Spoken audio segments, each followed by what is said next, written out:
this now. Let me ask, brother. So I want to make sure I got this right.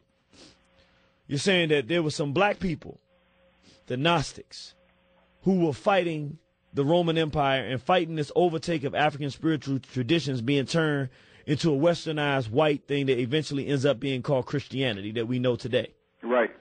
And you said there was a figure amongst them who was a very popular man who was fighting the Roman Empire, and when he died, they deified him. They deified him. Now tell us, explain that and what happened out of that. Well, first, this Gnostic Essene, okay, first of all, what were some of the things that he was teaching, okay? He held that every man must be his own Christ. Now, I know that must be something to people thinking that there's only there's only one Christ, but that you trying to lose me my show, brother? Now you got to break that down. Now come on. Oh, so every man is. What does that mean? Every man is his own Christ. The purpose and objective of going to school for 40 years, okay, was to tap into that inner spirit to rise up you, as I talked about last week.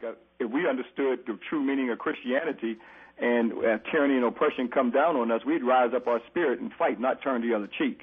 So the Christ is inside of each one of us? Right, called in Kemet it was called the Ka.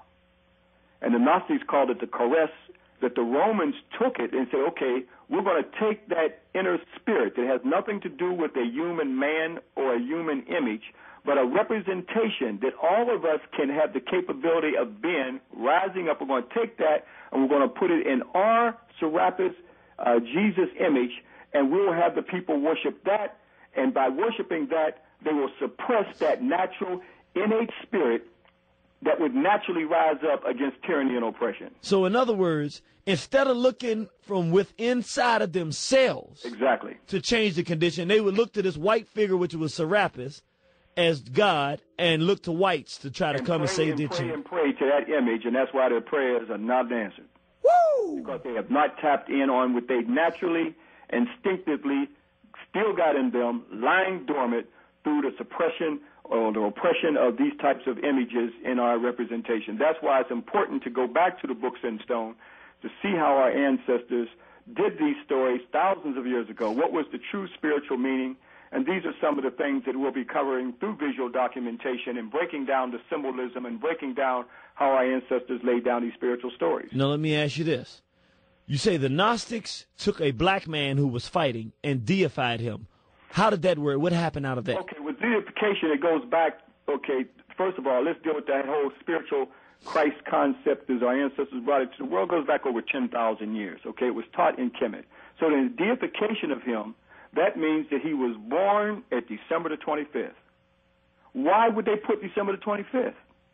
Because he became the personification of the movement of the sun, S-U-N. The sun starts to rise, comes back at December the 25th. That's why every year, annually, we celebrate Christmas at December the 25th. So now, you say the sun comes back. What does that mean? Excuse me? You said the sun comes back December. What does that mean? That means the sun goes to the deepest part of the winter. It's called the winter solstice. It literally dies. And then it's born again at December the 25th.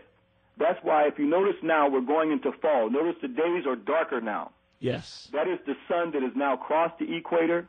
We've now come down past Virgo as we went into the month of September. This is called astrotheology. Astrotheology are spiritual scientific stories that was created by African people, and I don't want to lose anybody, but it was through the great hero that went back thousands of years, Haru, would be born of his mother, the Virgin, Aset. She became the constellation of Virgo, the Virgin, because the sun passes down through Virgo, deep into the winter solstice, is born again at December the 25th. So symbolically, Haru was born at December the 25th, based off of the brightest star in the heavens called Sebosepta, or the Romans called Ceres and the Greeks called Sothis.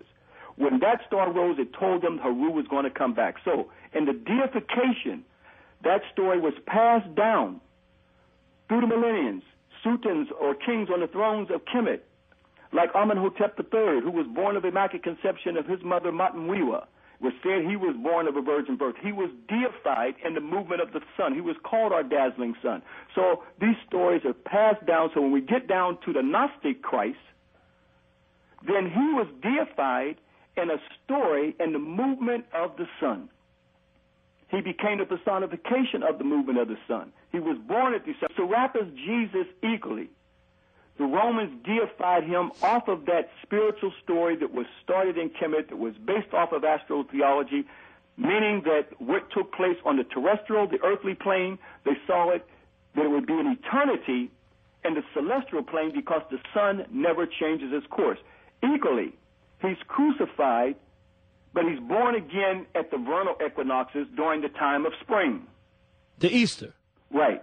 This is scientific knowledge that African people created. So is that why Easter changes each year? That's why it changes, because when we look at Easter, why isn't Easter on the same day, like we always know that Christmas is December the 25th? Why is it? Sometimes Easter is in April, sometimes it's in March.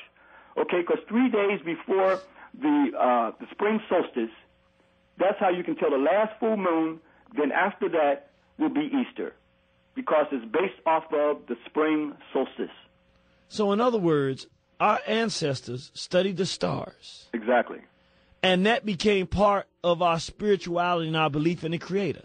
Exactly. And then personalities and great heroes became personifications of this cosmic order, whether that be the sun, whether that be the stars. Like what stars? Like the 3 stars in Orion's belt. Why is it that the Magi that they call the 3 white boys? Yes. 3 wise men? Okay, those are the 3 stars in Orion's belt. I show through my visual documentation that they are lined up exactly as the 3 stars of Orion's belt. Yuletide literally means the birth of the sun. So black folks, get out here and get their plastic white babies out the closet and have rituals and have no idea that this is a spiritual cosmic story that was started by their ancestors long ago, and have no idea that we created this, and this is what our ancestors left us on the books and stones that are still there, copied and plundered down through the millenniums. So the story of one born of a virgin birth, this is an ancient story. We took it around the world. Not only is it on the temples of Kemet, with Makari Hatshepsut, Amenhotep III, but let's go to Buddha, born of Immaculate Conception. I want to start. I want to ask you a question, but I got to ask this because you really got me thinking right now. You said that when great men come and do great things, that they can be deified. And I'm listening to what you're saying that our ancestors did, and I want to ask a question. I notice when I talk to brothers and sisters from the Nation of Islam, they love and revere the most honorable Elijah Muhammad. Right. And in some ways, it appears that they almost see him as a man that was ordained by God to do the work that he did. That is a natural, innate spirit of African people to do that. I mean, even the hip-hop, what's the brother's name? Biggie Smalls and Tupac. I mean, they said Tupac never died. So we're doing something that we've always done when we do that kind of thing. The Rasta say Haile Selassie, you know, that he never died. He's still walking the earth. So we're not crazy when we're doing that. We're actually doing something that we've done for thousands of years that has meaning to us.